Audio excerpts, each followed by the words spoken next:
আশা করি সবাই ভালো আছেন। আল্লাহর রহমতে আমিও ভালো আছি।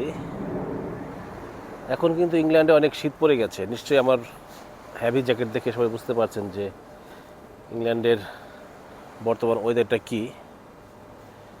এখন ইংল্যান্ডে বেশ ঠান্ডা পড়েছে। আজকে দেখলাম যে বর্তমানে যে টাকার রেটটা, এই টাকার রেটটা হচ্ছে ইংল্যান্ডের 1 পাউন্ড সমান সমান হচ্ছে বাংলাদেশের 163 টাকা, যেটা কিনা এ যাবৎকালীন সর্বোচ্চ। এর আগে কিন্তু 1 পাউন্ড সমান সমান 163 টাকা, এটা কখনোই দেখা যায়নি এরকম। এত মানে পাউন্ডের বিপরীতে টাকার রেট এত কম এর আগে কখনো দেখা যায়নি।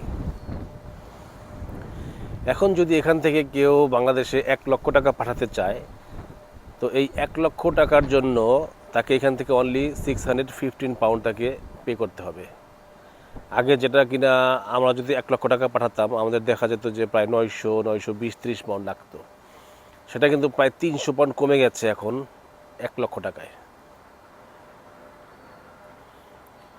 আসলে এই যে টাকার রেটটা বেড়েছে, এটা কিন্তু আমাদের কাছে ভালো লাগে যে এখন খুব কম টাকা পাঠালেই হয়।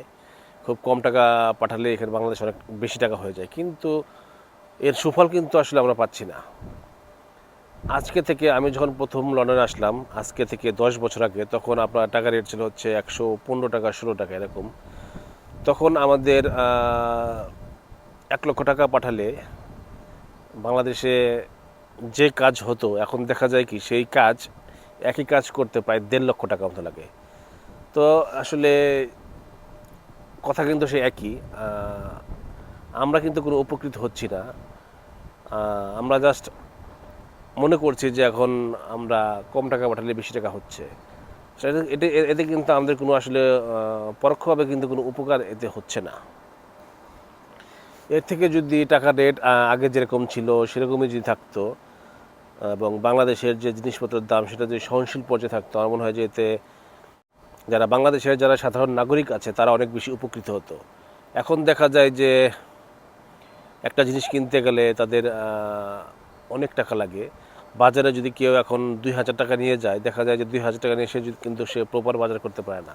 সে জাস্ট অল্প কিছু বাজার নিয়ে তাকে ফিরে আসতে হয়। সে যদি মাছ মাংস কিনতে চায়, এটা সে কখনো কিনতে পারে না।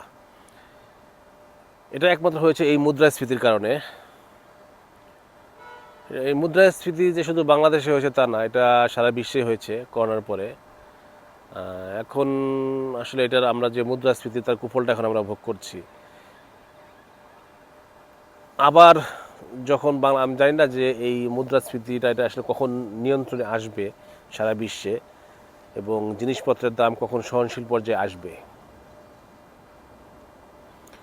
এখন কিন্তু সারা বিশ্বের মানুষ, আপনি যে দেশের কথাই বলেন না কেন, প্রত্যেকটা দেশের মানুষই কিন্তু স্ট্রাগল করছে জিনিসপত্রের দাম নিয়ে। এখন দেখা যাচ্ছে যে আপনার আয়ের থেকে ব্যয় কিন্তু অনেক বেশি হয়ে গেছে, এবং আয়ের থেকে ব্যয় কিন্তু বেশি বলতে কি মানে কয়েক গুণ হয়ে গেছে এখন আয়ের থেকে ব্যয়, যেটা মানুষের আসলে মেনটেন করতে খুব হিমশিম খেতে হচ্ছে।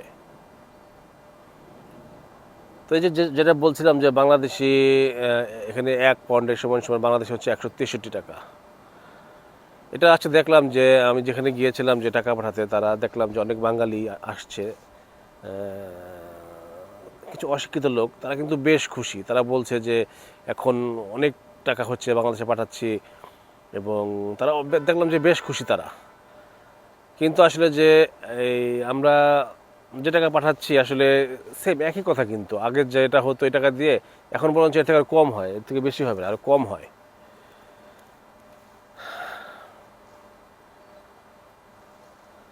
তো আমরা চাই না যে আসলে পাউন্ডের বিপরীতে কিংবা ডলারের বিপরীতে টাকার মান এত কমে যাক। আমরা চাই যে একটা সহনশীল পর্যায়ে থাকুক পাউন্ডের বিপরীতে কিংবা ডলারের বিপরীতে টাকার মানটা।